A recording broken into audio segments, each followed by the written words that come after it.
നമ്മുടെ വിശ്വാസങ്ങളാണ് നമ്മുടെ ജീവിതത്തെ പണിയുന്നത്.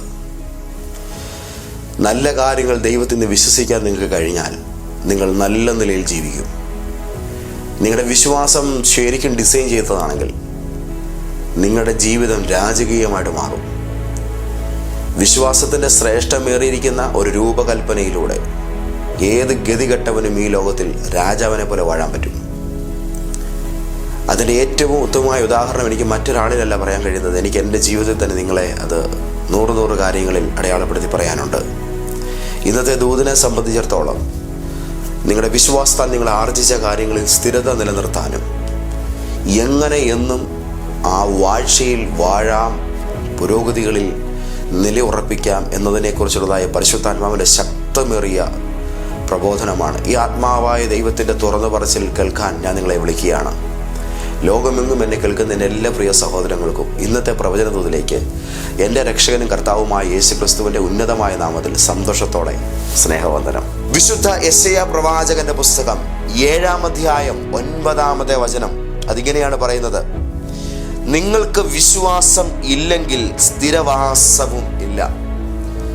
ദൈവവചനം നമ്മളോട് പറയുന്നു, ഒരു കാര്യത്തിൽ സ്ഥിരവാസം നിങ്ങൾക്ക് വേണമെങ്കിൽ നിങ്ങൾക്ക് വിശ്വാസം ഉണ്ടായിരിക്കണം. ഏത് കാര്യം എങ്ങനെ വിശ്വസിക്കുന്നോ അതുപോലെ നിങ്ങളുടെ ജീവിതത്തിൽ നിങ്ങൾക്ക് കിട്ടും. ഒന്നുകൂടെ ഞാൻ പറയാം, ഏത് കാര്യവുമായിക്കൊള്ളട്ടെ, നിങ്ങളതെങ്ങനെ വിശ്വസിക്കുന്നോ അതുപോലെ നിങ്ങൾക്കത് ലഭിക്കും. ചിലരെ സംബന്ധിച്ചിടത്തോളം അവരുടെ അകത്തുള്ളതായ വിശ്വാസം എന്ന് പറയുന്നത് ജീവിതം എന്നും പ്രയാസമാണ്, എന്നും അത് കഷ്ടതകളാണ്.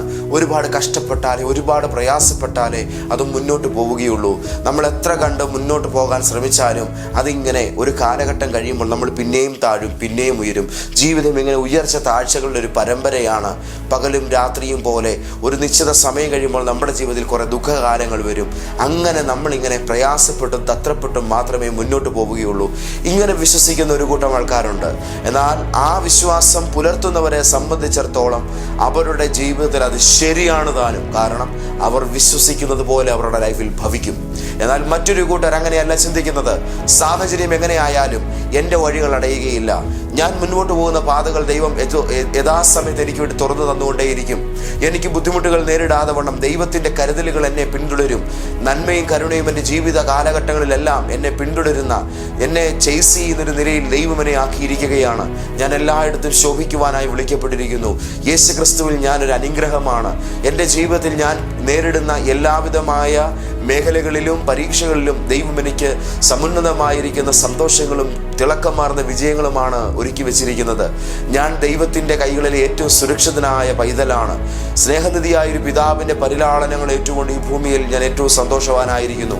അങ്ങനെ ദൈവത്തിൻ്റെ കരുതലിലും ദൈവത്തിൻ്റെ അപ്പൻ എന്നുള്ളതായ ആ ഒരു സ്നേഹ പരിലാളനകളിലും ആശ്രയിച്ചുകൊണ്ട് വിശ്വസിക്കുന്ന ഒരു വ്യക്തിയെ സംബന്ധിച്ചിടത്തോളം അവരുടെ വിശ്വാസം 100% ശരിയാണ് താനും.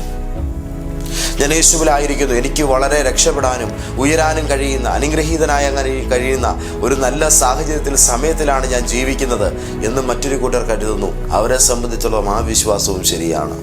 വേറൊരു കൂട്ടർ ചിന്തിക്കുന്നു, അയ്യോ അങ്ങനെയൊന്നുമല്ല, ഇവിടെ മുഴുവൻ പ്രയാസങ്ങളും കഷ്ടതകളും മാത്രമേ ഉള്ളൂ, ഇത് കഴിഞ്ഞാൽ മാത്രമേ, അങ്ങ് ചെന്നാൽ മാത്രമേ കാര്യങ്ങൾക്ക് ഒരു തീരുമാനം ഉണ്ടാവുകയുള്ളൂ. അവരെ സംബന്ധിച്ചിടത്തോളം അവർ വിശ്വസിക്കുന്നതും ശരിയാണ്. സത്യത്തിൽ ഇതെല്ലാം ശരിയാണെങ്കിൽ ഏതാ തെറ്റ്? ഇവിടെയാണ് കാര്യങ്ങൾ മനസ്സിലാക്കേണ്ടത്. നമ്മളെ സംബന്ധിച്ചിടത്തോളം നമ്മൾ എന്ത് വിശ്വസിക്കുന്നു, എന്തിനെ നമ്മൾ എടുക്കുന്നു, അതുമായിട്ടായിരിക്കും നമ്മുടെ ജീവിതം പൊരുത്തപ്പെടാൻ പോകുന്നത്. ദൈവം നമുക്ക് സ്വതന്ത്ര ഇച്ഛ എന്ന് പറയുന്നൊരു സംഗതി തന്നിട്ടുണ്ട്. ആ സ്വതന്ത്ര ഇച്ഛയ്ക്കകത്ത് നിങ്ങളൊരു സൂപ്പർ മാർക്കറ്റിലേക്ക് കയറി ചെല്ലുന്നു, ഒരു എംപ്റ്റി ആയിട്ടുള്ള ഒരു ബാസ്ക്കറ്റ് നിങ്ങളുടെ കയ്യിലുണ്ട്, നിങ്ങൾക്ക് ആവശ്യമുള്ളത് നിങ്ങൾക്ക് എടുക്കാം. ഈ നിലയിൽ ദൈവം നമ്മുടെ ജീവിതത്തിൽ ഒരു സ്വതന്ത്രമായ തീരുമാനശേഷി നൽകുമ്പോൾ ഞാൻ ഏത് സ്വീകരിക്കണം, ഏത് സ്വീകരിക്കേണ്ട എന്ന് തീരുമാനിക്കുവാനുള്ള പരിപൂർണ ഉത്തരവാദിത്വം ദൈവം നമ്മളിൽ ഏൽപ്പിച്ചു തന്നിരിക്കുകയാണ്. ആ തീരുമാനത്തിൽ ആശ്രയിച്ചുകൊണ്ട് ദൈവത്തിൽ നമ്മുടെ വിശ്വാസത്തെ ഡിസൈൻ ചെയ്തുകൊണ്ട് നാളിതുവരെയുള്ളതായ ജീവിതത്തിൻ്റെ പരിതസ്ഥിതികളെ പൊളിച്ചെഴുതാൻ നിങ്ങൾ തയ്യാറായാൽ നിങ്ങളുടെ ജീവിതം അതിവേഗം മാറുന്നതിന് നിങ്ങൾ സാക്ഷികളാകും. പലപ്പോഴും നമ്മളുടെ ജീവിതത്തിൽ ദൈവത്തെ നമ്മൾ ലിമിറ്റ് ലിമിറ്റഡ് കാണുന്ന ഒരു സാഹചര്യത്തിലൂടെ കടന്നു പോകാറുണ്ട്. ദൈവത്തിന് ഈ കാര്യം മാറ്റാൻ കഴിയത്തില്ല, അല്ലെങ്കിൽ ഈ വിഷയത്തിൽ ദൈവം ഇടപെടുമെന്ന് തോന്നുന്നില്ല, ദൈവമേ ഇങ്ങനൊരു വഴി എനിക്ക് വേണമേ, ഒരു സാമ്പത്തിക ആവശ്യം വരികയാണ്, ആ വിഷയത്തിനകത്ത് ഒരു ബാധ്യതയില്ലാതെ ദൈവത്തിന് എന്നെ സഹായിക്കാൻ കഴിയുമെന്ന് ചിന്തിക്കുമ്പോൾ തന്നെ ഒരു കൂട്ടം ആൾക്കാർ, കർത്താവേ ഞാൻ ആ വ്യക്തിയോട് പലിശയ്ക്ക് ചോദിക്കുമ്പോൾ ആ വ്യക്തി എനിക്ക് തരാൻ നീ മനസ്സ് തോന്നിക്കണേ എന്ന് പ്രാർത്ഥിക്കും.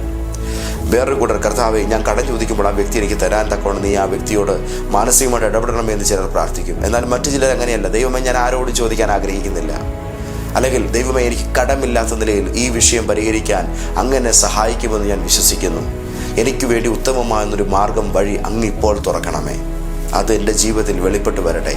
മൂന്നാമത്തെ കാറ്റഗറിയിൽ നിൽക്കുന്നൊരു വ്യക്തിയെ സംബന്ധിച്ചിടത്തോളം ആ വ്യക്തി പിന്നീട് ആർക്കും അടിമപ്പെടുന്നില്ല, ആ വ്യക്തിക്ക് ആരുടെ മുമ്പിലും ബാധ്യത ഉണ്ടാകുന്നില്ല. ദൈവത്തിൽ ആശ്രയിച്ച ആ മനുഷ്യൻ്റെ ആശ്രയബോധം അയാളെ കടക്കാരനാക്കിയില്ല. എന്നാൽ ആദ്യത്തെ രണ്ട് വ്യക്തികളെ സംബന്ധിച്ചിടത്തോളം അവരുടെ ദൈവത്തിലുള്ള ആശ്രയബോധം അവരെ സഹായിച്ചിട്ടുണ്ടാകും. പക്ഷേ അവർക്ക് നാളെയും ആ വിഷയത്തിൻ്റെ പേരിൽ ഞരങ്ങേണ്ടതായിട്ട് വരും. നിങ്ങളുടെ ജീവിതത്തിൻ്റെ എല്ലാ കാര്യത്തിലും ദൈവത്തെ പരിപൂർണമായും പ്രവർത്തിപ്പാൻ അവിടുന്ന് ശക്തൻ എന്നുള്ള നിലയിൽ വിശ്വസിക്കുവാൻ നിങ്ങൾക്ക് കഴിയട്ടെ എന്ന് ഞാൻ പ്രാർത്ഥിക്കുകയാണ്. ഇപ്പോഴത്തെ നിങ്ങളുടെ സാഹചര്യം അടിമുടി മാറ്റിമറിക്കാൻ, നിങ്ങളുടെ ആവശ്യങ്ങളെ പരിപൂർണമായി നിറവേറ്റി തരാൻ ദൈവത്തിന് കഴിയുമെന്നുള്ള സമ്പൂർണമായ ഉറപ്പിനാൽ നിങ്ങളുടെ ഹൃദയം നിറയട്ടെ എന്ന് ഞാൻ ആത്മാർത്ഥമായും പ്രാർത്ഥിക്കുകയാണ്. സ്നേഹം നിറഞ്ഞവരെ, ദൈവത്തെ കൊണ്ടത് കഴിയും. കർത്താവിന് നമ്മുടെ ജീവിതത്തിൽ ആ കാര്യം ചെയ്യാൻ 100% പറ്റും എന്നുള്ള വലിയൊരു ഉറപ്പ് നിങ്ങളുടെ ഉള്ളിലുണ്ടായിരിക്കട്ടെ. വിശ്വാസം ഇല്ല എങ്കിൽ സ്ഥിരവാസവുമില്ല. അപ്പോൾ വിശ്വസിക്കുന്നുണ്ടെങ്കിൽ ഏത് കാര്യത്തിലായാലും സ്ഥിരമായുള്ളൊരു നിലനിൽപ്പ് നമുക്കുണ്ടാകും എന്നാണ് ദൈവത്തിൻ്റെ വചനം പറയുന്നത്. നിങ്ങൾക്ക് എവിടെ വസിക്കണം അത് വിശ്വസിക്കുക, നിങ്ങൾക്ക് എങ്ങനെ ജീവിക്കണം അത് വിശ്വസിക്കാൻ തയ്യാറാകുക. ആഗ്രഹിക്കുന്ന നിലയിലുള്ള ജീവിതം വിശ്വാസമാക്കി മനസ്സിലുണ്ടാക്കിയെടുത്താൽ മാത്രമേ അതിൽ സ്ഥിരമായി വസിക്കാൻ പറ്റത്തുള്ളൂ. ഒന്നുകൂടെ ആ വാക്ക് ഞാൻ പറയാം. ആഗ്രഹിക്കുന്ന ജീവിത നിലവാരം വിശ്വാസമാക്കി ചിട്ടപ്പെടുത്തിയാൽ മാത്രമേ നിങ്ങൾക്കത് കിട്ടത്തുള്ളൂ. ഒന്നുകൂടെ, നിങ്ങൾ ഏത് നിലയിൽ ജീവിക്കാൻ ആഗ്രഹിക്കുന്നു ആ ജീവിതം നിങ്ങളുടെ വിശ്വാസമായി നിങ്ങൾ ഡിസൈൻ ചെയ്യാത്തിടത്തോളം കാലം നിങ്ങൾക്കത് കിട്ടത്തില്ല. ആ വിശ്വാസമായി നിങ്ങൾ ആഗ്രഹിക്കുന്ന ജീവിതത്തെ നിങ്ങൾ എന്ന് ചിട്ടപ്പെടുത്തിയെടുക്കുന്നോ അന്നു മുതൽ ഒരു വാതിൽ നിങ്ങൾക്ക് വേണ്ടി അതിലേക്ക് ദൈവം തുറന്നു തരുന്നത് നിങ്ങൾക്ക് കാണാൻ കഴിയും. നിങ്ങൾക്ക് വിശ്വാസമില്ലെങ്കിൽ സ്ഥിരവാസവുമില്ല. വിശ്വാസമുണ്ടെങ്കിൽ അപ്പോൾ സ്ഥിരമായി വസിക്കാൻ കഴിയും. ഇന്ന് ഈ ഒരു ദൈവികാലോചന കേൾക്കുമ്പോൾ തോൽവിയും പതനങ്ങളും ഇടയ്ക്കിടെ ഉണ്ടാകുന്ന നഷ്ടങ്ങളും വല്ലാത്ത തിരിച്ചടികളും പ്രത്യാഘാതങ്ങളെയും നേരിട്ടുകൊണ്ട് വിഷമിച്ചാണ് നിങ്ങൾ എന്നെ കേൾക്കുന്നതെങ്കിൽ ആ സാഹചര്യത്തോട് എന്നേക്കുമായി നോ പറഞ്ഞുകൊണ്ട് താഴേക്ക് പോകാത്ത അനുദിനം വളരുന്ന ഒരു മികച്ച ജീവിതത്തിൻ്റെ സന്തോഷാവസ്ഥയിൽ എനിക്ക് അനുദിനം തുടരാൻ പറ്റും എന്നുള്ള നിലയിൽ നിങ്ങൾ വിശ്വസിക്കാൻ തയ്യാറാകുമെന്ന് ഞാൻ പരിശുദ്ധാത്മാവിൽ ആവശ്യപ്പെടുകയാണ്. അതായത് എനിക്കിനിയും നഷ്ടങ്ങളുടെ ഒരു സമയമല്ല എൻ്റെ മുമ്പിൽ ഇനിയുള്ളത്. ആ കാലഘട്ടം എന്നെ സംബന്ധിച്ചിടത്തോളം കഴിഞ്ഞു. ദൈവം എനിക്ക് ഒരുക്കിയിരിക്കുന്ന ഇനി നേട്ടങ്ങളുടെ ഒരു നല്ല നാഴികയാണ്. ഒരു കൊയ്ത്തിൻ്റെ സീസണിലേക്കാണ് ഞാൻ കയറിയിരിക്കുന്നത്. ഇനിയും എനിക്ക് തിരിഞ്ഞു നോക്കേണ്ടി വരത്തില്ല. ഇനി എൻ്റെ ജീവിതത്തിലെ നന്മകൾ വറ്റിപ്പോകത്തില്ല. ഞാനിനി സമൃദ്ധിയിലായിരിക്കും. സ്വസ്ഥതയുടെ അസാധാരണമായ ഒരു ജീവിത അവസ്ഥ എന്നെ പിന്തുടർന്നുകൊണ്ടേയിരിക്കും. ഞാൻ അതിലായിരിക്കും ഇനി നിത്യം വാഴുക. ഈ നിലയിൽ നിങ്ങളുടെ വിശ്വാസത്തെ നിങ്ങൾ വിപുലപ്പെടുത്തി കഴിയുമ്പോൾ ആ വിശ്വാസത്തിൽ നിങ്ങൾക്ക് സ്ഥിരത എന്നും ഉണ്ടാകും എന്നുള്ളതാണ് പറഞ്ഞതിൻ്റെ അർത്ഥം. അവിടെ നിങ്ങൾക്ക് സ്ഥിരമായി വസിക്കാൻ കഴിയും. ഇനിയും നമ്മളുടെ ജീവിതത്തിൽ സ്ഥിരത കൈവരിക്കപ്പെടണമെങ്കിൽ അനുഷ്ഠിക്കേണ്ട 3 കാര്യങ്ങളെക്കുറിച്ചുകൂടെ പറഞ്ഞ് ഈ ദൂത് അവസാനിപ്പിക്കാമെന്നാണ് കർത്താവിൽ ഞാൻ ആഗ്രഹിക്കുന്നത്. നമ്മൾ വിശ്വസിക്കുന്ന കാര്യം അല്ലെങ്കിൽ ആഗ്രഹിക്കുന്ന ജീവിതം വിശ്വാസമായി രൂപപ്പെടുത്തുക എന്ന് ഞാൻ പറഞ്ഞു. അതിനകത്ത് നിങ്ങൾ ആഗ്രഹിക്കുന്ന സാമ്പത്തിക നിലവാരങ്ങളുണ്ട്, പോകാൻ ആഗ്രഹിക്കുന്ന രാജ്യങ്ങളുണ്ടാകാം, നിങ്ങളുടെ സാമ്പത്തിക മേഖലയുടെ വിശാലതയുണ്ട്, നിങ്ങളുടെ ആത്മിക ജീവിതത്തിൻ്റെ അന്തസ്സാർന്ന ഐശ്വര്യമാർന്ന അഭിഷേകത്തിൻ്റെ തീവ്രതയാർന്ന തലങ്ങളുണ്ട്, നിങ്ങളുടെ കുഞ്ഞുങ്ങളുടെ ഉത്തമമായ ഭാവിയുണ്ട്, നിങ്ങളുടെ സ്വപ്നങ്ങളുണ്ട്, നിങ്ങളുടെ സോഷ്യൽ സ്റ്റാറ്റസ് ഉണ്ട്. ഇതെല്ലാം ഉണ്ട്. ഇതെല്ലാം കൂടെ ചേർന്നുള്ളൊരു പാക്കേജ് നിങ്ങൾ ഡിസൈൻ ചെയ്യുന്നു. എനിക്കിത് കിട്ടും, ഞാൻ ഇതിനകത്താണ് ഇനി ജീവിക്കാൻ പോകുന്നതെന്ന് കർത്താവിൽ നിന്ന് അത് പ്രതീക്ഷിക്കുന്നു. യെസ്, നിങ്ങൾക്കത് കിട്ടുക തന്നെ ചെയ്യും. എന്നാൽ ഈ വിശ്വാസത്താൽ രൂപപ്പെടുത്തിയെടുക്കുന്ന കാര്യത്തിൽ എന്നും നിലനിൽക്കണമെങ്കിൽ 3 കാര്യങ്ങൾ നമ്മുടെ ജീവിതത്തിൽ ഉണ്ടായിരിക്കണം. അതിൽ ഒന്നാമത്തെ കാര്യം നിങ്ങളുടെ പുരോഗതികളിൽ നിങ്ങൾക്ക് ശ്രദ്ധയുണ്ടായിരിക്കണം എന്നുള്ളതാണ്. മുന്നേറ്റങ്ങളിൽ, പുരോഗതികളിൽ ജാഗ്രത പുലർത്തണം.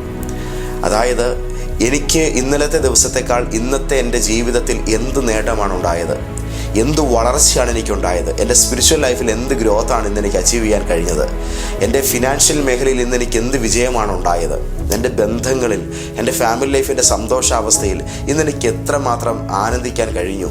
നിങ്ങളുടെ ഗ്രാഫ് വളരുന്നു എന്നുള്ള കാര്യത്തിൽ നിങ്ങൾ വളരെ ശ്രദ്ധാലുക്കളായിരിക്കണം.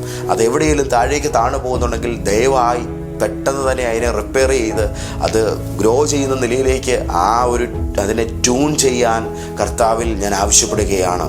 ഒരു കാരണവശാലും ഒരു അധപ്പതിച്ചു പോകുന്ന സാഹചര്യത്തെ കണ്ടിട്ട് പിന്നാകട്ടെ എന്നുള്ള നിലയിൽ ഒരു 40 ദിവസം ഉപവസിച്ചിട്ട് കയറി വരാമെന്നുള്ള നിലയിൽ നിൻ്റെ ആത്മീക ജീവിതത്തെ നീ പൊത്തുരുത്തത്തിന് മാറ്റി വെക്കരുത്. നാളേക്ക് ഉയർത്തെന്നിപ്പിക്കാൻ വേണ്ടി അതിനെ മാറ്റി വെക്കരുത്. അടുത്ത സമയത്തേക്ക് ഉണ്ടാകട്ടെ എന്ന് കരുതി മറ്റൊരു സാഹചര്യത്തിലേക്ക് അതിനെ പോസ്റ്റ്പോൺ ചെയ്യരുത്. ഈ നിമിഷം തന്നെ പുരോഗതികളിലേക്ക് നോക്കുമ്പോൾ ആത്മീക ജീവിതം താഴേക്കാണ് പോകുന്നതെങ്കിൽ പെട്ടെന്ന് തന്നെ ഡെവലപ്പ് ചെയ്യുക. ഭൗതിക ജീവിതത്തിൻ്റെ സാഹചര്യങ്ങൾ താഴേക്കാണ് പോകുന്നതെങ്കിൽ വേഗത്തിൽ തന്നെ അതിനെ ഉയർത്തി എഴുന്നേൽപ്പിക്കുവാൻ തയ്യാറാവുക. നിങ്ങളുടെ പുരോഗതിയിൽ ശ്രദ്ധ ചെലുത്തുക. സമയപരിധിയെ തീരുമാനിക്കുക. ഇതാണ് പ്രധാനപ്പെട്ട കാര്യം. രണ്ടാമത് നിങ്ങൾ പറയാൻ ദൈവത്തിൻ്റെ ആത്മാവിനെ പ്രേരിപ്പിക്കുന്ന കാര്യം ഇതാണ്, സമയപരിധി. സമയപരിധി എന്ന് പറഞ്ഞാൽ അതിൻ്റെ അർത്ഥം വേഗത എന്ന് തന്നെയാണ്. ഒരു കാര്യം ഇന്ന സമയം കൊണ്ട് ചെയ്തു തീർക്കണം, അതിനൊരു വേഗതയുണ്ട്, ഒരു സ്പീഡുണ്ട്. ലൈഫ് ഒരു നല്ല വേഗതയിൽ മുൻപോട്ട് പോയാൽ മാത്രമേ ഉയരുകയുള്ളൂ. അങ്ങനെയാണെങ്കിൽ ഈ പോയിന്റിൽ നിന്ന് അടുത്ത പോയിന്റിലേക്ക് എത്താൻ, ഈ ഡ്രീം അച്ചീവ്മെൻറ്റിൽ നിന്ന് അടുത്ത ഡെസ്റ്റിനിയിലേക്ക് എനിക്ക് എത്തിപ്പെടാൻ ഒരു നിശ്ചിതമായ സമയം തീരുമാനിച്ച് ആ വേഗത അതിൽ പുലർത്തുന്നുണ്ടെന്നുള്ള കാര്യം ഉറപ്പുവരുത്തുക. നിങ്ങളെ സംബന്ധിച്ചിടത്തോളം ചെറുതും വലുതുമായ കാര്യങ്ങൾക്ക് നിങ്ങൾ ഒരു സ്പീഡ് എഴുതി നോക്കുക. ഇത്ര സമയത്തിനോടകം ഇത്ര വേഗതയിൽ അത് ചെയ്തു തീർക്കാൻ എനിക്ക് കഴിയണം. അങ്ങനെ ജീവിതത്തിൻ്റെ അകത്തെ പുരോഗതികൾക്ക് നിങ്ങളൊരു വേഗത നിശ്ചയിക്കുമ്പോൾ നിങ്ങളെ സംബന്ധിച്ചിടത്തോളം കഴിഞ്ഞ കാലങ്ങളെക്കാൾ നിങ്ങൾക്ക് ജീവിത നാളുകളിൽ കൂടുതൽ എഫിഷ്യൻ്റ് ആകാൻ കഴിയുന്നു എന്നുള്ള കാര്യം മനസ്സിലാക്കാൻ കഴിയും. മൂന്നാമത്തെ കാര്യത്തിലേക്ക്, വളരെ പ്രധാനമായ മൂന്നാമത്തെ കാര്യത്തിലേക്ക് കടക്കട്ടെ. ആത്മീക പോരാട്ടങ്ങളിൽ മാത്രം മുഴുകി നിൽക്കരുത്, അനുഗ്രഹങ്ങളെ കൂടെ ചേസ് ചെയ്യുക. അതായത് അനുഗ്രഹങ്ങളെ ഫോളോ ചെയ്യുക എന്ന് പറഞ്ഞാൽ എന്താ അതിൻ്റെ അർത്ഥം? ചിലരുടെ ആത്മീക ജീവിതം എല്ലാ ദിവസവും പോരാട്ടമാണ്. അവർക്ക് എന്നും വെട്ടും കുത്തും പരിപാടിയുമാണ് ആത്മീക ജീവിതത്തിൽ. അവർ ഒരു പോരാട്ടത്തെ ജയിച്ചു കഴിയുമ്പോൾ അടുത്ത പ്രശ്നം, അവർ അന്നേരം അതിൻ്റെ നേരെ ഫൈറ്റ് ചെയ്യാൻ തുടങ്ങുകയാണ്. ദൈവമക്കളെ, സ്പിരിച്വൽ ലൈഫ് എന്ന് പറയുന്നത് എല്ലാ ദിവസവും ഫൈറ്റിംഗ് അല്ല. അതിൻ്റെ അർത്ഥം സ്പിരിച്വൽ വാർഫെയറുകൾ ഇല്ല എന്നുള്ളതല്ല. എന്നാൽ ആത്മീക യുദ്ധങ്ങൾ ഉള്ളപ്പോൾ തന്നെ നിലനിൽക്കുന്ന അനുഗ്രഹങ്ങൾ, പിടിച്ച് അടക്കാൻ കഴിയുന്ന വാഗ്ദത്തങ്ങൾ, നേടിയെടുക്കേണ്ട സന്തോഷങ്ങൾ, ഇങ്ങനെ ഒരുപാട് കാര്യങ്ങൾ നമ്മുടെ മുമ്പിൽ നിൽക്കുന്നുണ്ട്. എല്ലാ ദിവസവും ഇങ്ങനെ പോരാട്ടം എന്ന് പറയുന്ന ആ കടമ്പയെ ഒന്ന് മാറ്റി നിർത്തുക. പോരാടേണ്ടി വരുമ്പോൾ ആ പോരാട്ടം നടത്തിക്കൊള്ളുക. പക്ഷേ എന്നും പോരാട്ടമല്ല. നമ്മൾ ഭൂമിയിൽ റൂള് ചെയ്യുന്ന ചർച്ചാണ്. നമ്മൾ എന്നും പോരാടുന്ന ഫൈറ്റിങ് മാത്രമായിട്ടിരിക്കുന്ന ചർച്ചല്ല. We are the ruling church എന്ന് പറയും. എല്ലാ ദിവസവും നമുക്കൊരു വാഴ്ചയുണ്ട് ഈ ഭൂമിയിൽ. അപ്പോൾ വാഴണമെങ്കിൽ, നേടണമെങ്കിൽ, അനുഗ്രഹങ്ങളെ ചേസ് ചെയ്യണമെങ്കിൽ നമ്മൾ യുദ്ധമുഖത്തുനിന്ന് അല്പം കൂടെ നമ്മൾ ഈ അനുഗ്രഹങ്ങളിലേക്കൊന്ന് തിരിയേണ്ടതായിട്ടുണ്ട്. എല്ലാ കാലത്തും ആ ഒരു സൈനിക സേവനത്തിൽ മാത്രം കിടക്കാതെ നിങ്ങളെ ഇരുത്തിയിരിക്കുന്ന സിംഹാസനത്തെ കൂടെ ശ്രദ്ധിക്കുവാൻ നിങ്ങൾ തയ്യാറാവുക. നിങ്ങളുടെ ഫലകാലങ്ങളെ കൂടെ നിങ്ങൾ നോക്കുവാൻ തയ്യാറാകുക. അതായത് ചിലരെ സംബന്ധിച്ചുള്ള എല്ലാ ദിവസവും അവരങ്ങ് പണിയെടുക്കുകയാണ്. കൊയ്യാൻ അവർക്ക് നേരമില്ല. ഞാൻ പറയുന്നത് മനസ്സിലാകുന്നുണ്ടോ? നിങ്ങളുടെ ജീവിതത്തിൽ, നിങ്ങളുടെ സ്പിരിച്വൽ ലൈഫിലായാലും നിങ്ങളുടെ ഭൗതിക ജീവിത സാഹചര്യങ്ങളിലായാലും എല്ലാ ദിവസവും ഈ ആത്മിക യുദ്ധങ്ങൾ എന്ന് പറയുന്ന സാഹചര്യത്തിൽ നിന്ന്, പ്രയാസങ്ങൾ, ബുദ്ധിമുട്ടുകളാണ് എന്ന് പറയുന്ന ആ ഒരു സാഹചര്യത്തിൽ നിന്നും മാറിയിട്ട് നല്ല കാലമാണിത്, നല്ല നേരമാണിത്, ദൈവം നൽകിയിരിക്കുന്നൊരു പ്രത്യേക സമയമാണിത്, ഈ സമയത്ത് ഞാൻ നേടും, എനിക്കിത് പിടിക്കാൻ പറ്റും, എന്നെക്കൊണ്ട് ഇത് പൊട്ടിച്ചെടുക്കാൻ കഴിയും, ഞാൻ ഈ സമയം അത് അച്ചീവ് ചെയ്തിരിക്കും. ഈ നിലയിൽ അനുകൂല സമയങ്ങളെ കൂടെ വിവേചിച്ചുകൊണ്ട് ജീവിതത്തിൻ്റെ ഉയർച്ചയെ കരഗതമാക്കാൻ ശ്രമിക്കുക. അത്യാവശ്യം 3 കാര്യങ്ങൾ ശ്രദ്ധിച്ചാൽ സ്ഥിരതയെ നിലനിർത്താൻ കഴിയും. ഒന്നാമത്തേത്, പുരോഗതികളെ മാർക്ക് ചെയ്തുകൊണ്ടേയിരിക്കുക എല്ലാ ദിവസവും. അതിൽ ദൈവത്തോട് നന്ദിയുള്ളവനായിരിക്കുക. രണ്ടാമത്തെ കാര്യമെന്ന് പറയുന്നത് നിങ്ങളുടെ സകല കാര്യങ്ങൾക്കും ഒരു സ്പീഡ് ഉണ്ടായിരിക്കണമെന്നുള്ളതാണ്. നിശ്ചിതമായൊരു വേഗത തീരുമാനിക്കുക. ആ വേഗത നിങ്ങൾക്ക് വേണമെങ്കിൽ തീരുമാനിക്കാം. അതായത് നിങ്ങൾക്ക് 40 പോകാനുള്ള സാഹചര്യമേ ഉള്ളെങ്കിൽ നിങ്ങൾ ഒരിക്കലും 80 എഴുതണമെന്നില്ല. പക്ഷേ ആ 40 നിങ്ങളുടെ എല്ലാ കാര്യങ്ങളിലും വരുന്നുണ്ടെങ്കിൽ നിങ്ങൾ ഉറപ്പാക്കുക. ചിലത് 20ലേക്ക് പോകും, ഒരിക്കലും അതിനെ 20 നിർത്തരുത്. ചിലത് 15 നിൽക്കും. നോ, അതിനെ 40 തന്നെ എത്തിക്കുക. നിങ്ങളുടെ ആവറേജ് സ്പീഡ് എത്രയാണോ ആ ആവറേജ് സ്പീഡിൽ സകല കാര്യങ്ങളും റൺ ചെയ്യുന്നുണ്ടെന്നുള്ള കാര്യം ഉറപ്പുവരുത്തുക. മൂന്നാമത്തെ കാര്യം, ആത്മീക പോരാട്ടങ്ങളിൽ മാത്രം ശ്രദ്ധിക്കാതെ അനുഗ്രഹങ്ങളെ കൂടെ നോക്കുക. അങ്ങനെ നേട്ടങ്ങളിൽ നിലയുറപ്പിച്ചുകൊണ്ട് അനുഗ്രഹങ്ങളെ കൂടെ ഫോളോ ചെയ്തുകൊണ്ട് അതിനെ ചേസ് ചെയ്തുകൊണ്ട് നിങ്ങളുടെ ജീവിതത്തിൻ്റെ അതിരുകളെ വിപുലീകരിക്കുക. നിങ്ങളുടെ ശൂന്യതകളിൽ നന്മകൾ നിറയുന്നുവെന്ന് ഉറപ്പാക്കുക. നിങ്ങൾ സ്ഥിരമാനസനായ ദൈവത്തിൽ ആശ്രയിക്കുക. സ്ഥിരമാനസനിൽ ആശ്രയിക്കൊണ്ട് നീ അവനെ പൂർണ്ണ സമാധാനത്തിൽ കാക്കുന്നു എന്ന് യെശയ്യാവ് 26-ാം അധ്യായത്തിൽ നാം വായിക്കുന്നു. ദൈവത്തിൻ്റെ ആത്മാവ് ഇന്ന് രാവിലെ ദൂത് നിങ്ങളോട് പറയുന്നത്, നീ ഏത് കാര്യം വിശ്വസിക്കുന്നുവോ ആ വിശ്വാസത്തിൽ നീ സ്ഥിരമായി ജീവിക്കും. നിനക്ക് വിശ്വാസമുണ്ടെങ്കിൽ സ്ഥിരവാസമുണ്ട്, വിശ്വാസമില്ലെങ്കിൽ അതില്ല. അപ്പോൾ നല്ല കാര്യങ്ങളിൽ വിശ്വസിക്കുവാൻ നിങ്ങൾ തയ്യാറായാൽ ആ നല്ല കാര്യങ്ങളിൽ നിങ്ങൾക്ക് ജീവിക്കാൻ പറ്റും. ശ്രേഷ്ഠമേറിയ കാര്യങ്ങളിൽ നിങ്ങൾക്ക് വിശ്വസിക്കാൻ പറ്റിയാൽ ആ ശ്രേഷ്ഠമേറിയ കാര്യങ്ങൾ നിങ്ങളുടെ ജീവിതത്തിൽ സംഭവിക്കും. ദൈവം ഇന്ന് ഈ ദൂതിനാൽ നിങ്ങളെ അനുഗ്രഹിക്കട്ടെ. സവിശേഷമായിരിക്കുന്ന ഈ ദൈവിക ആലോചന നിങ്ങളുടെ ജീവിതത്തിൻ്റെ പുരോഗതിക്ക് വേണ്ടി ഇന്ന് പരിശുദ്ധാത്മാവ് പകരുന്നു. നിങ്ങളുടെ പ്രിയപ്പെട്ടവർ കൂടെ ഇതിനെ ഷെയർ ചെയ്യുക. ലോകത്തിൻ്റെ എല്ലാ കരകളിലുമുള്ള വിശുദ്ധർക്ക് ഇതിന് അനുഗ്രഹമാകട്ടെ എന്ന് പ്രാർത്ഥിച്ചുകൊണ്ട് വാക്കുകളെ അവസാനിപ്പിക്കുന്നു. നമുക്കൊരു വാക്ക് പ്രാർത്ഥിക്കാം. പിതാവേ, വലിയ വിശ്വാസത്തോടെ ഞങ്ങൾ അങ്ങയുടെ മുഖത്തേക്ക് നോക്കുകയാണ്. ഞങ്ങളുടെ ദൈവം അത്ഭുതങ്ങളുടെ ദൈവവും അതിശയങ്ങളുടെ ദൈവവുമാണ്. അങ്ങയുടെ പേര് സർവശക്തൻ എന്നാണ്. ഞങ്ങളുടെ ജീവിതത്തിലെ ഏത് സാഹചര്യത്തിലും അങ്ങേക്ക് അതിശയകരമായ അത്ഭുതങ്ങളെ ഇപ്പോഴും ചെയ്യാൻ കഴിയും. ആയതിനാൽ ആ വലിയ ഉത്തമമായ ബോധ്യത്തോടെ ഉറപ്പോടുകൂടെ ദൈവസന്നിധിയിൽ ഞങ്ങളെ സമർപ്പിക്കുന്നു. ഇന്ന് എൻ്റെ ജനം ഇടപെടുന്ന സകല കാര്യത്തിൽ അവർക്ക് ജയമായിരിക്കട്ടെ. അവർ പോകുന്ന യാത്രകളിൽ അവർക്ക് സന്തോഷവും സുരക്ഷിതത്വവും ഉണ്ടാകട്ടെ. അവരുടെ വേഗതയിൽ അവർ ജാഗ്രത പുലർത്തട്ടെ. യെസ്, അവർ പുരോഗതികളെ അടയാളപ്പെടുത്തട്ടെ. ഹല്ലേലൂയ. അവരുടെ ജീവിതത്തിൽ ആത്മീക പോരാട്ടങ്ങളെക്കാൾ ഉപരി ആത്മീക അനുഗ്രഹങ്ങളെ കൂടെ ശ്രദ്ധിക്കുന്ന തലത്തിലേക്ക് അവരെ ദൈവം ഉയർത്തിയാട്ടെ. അനുഗ്രഹിക്കുന്നു യേശു ക്രിസ്തുവിൻ്റെ നാമത്തിൽ തന്നെ. ആമേൻ. സ്നേഹം നിറഞ്ഞവരെ, ഇന്നത്തെ പ്രവചനദൂതിൻ്റെ ഈ അധ്യായം ഇവിടെ അവസാനിക്കുകയാണ്. നാളത്തെ ശുശ്രൂഷയ്ക്ക് വേണ്ടി നമുക്ക് കാത്തിരിക്കാം.